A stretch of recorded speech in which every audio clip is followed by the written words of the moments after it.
మొరటోడు అని వాళ్ళు వీళ్ళు ఎన్నెన్ని అన్న పసి పిల్లవాడు నవ్వాడు.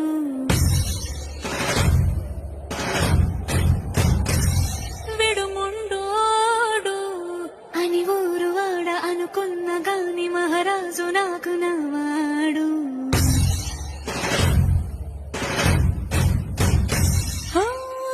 మాట పెడుసై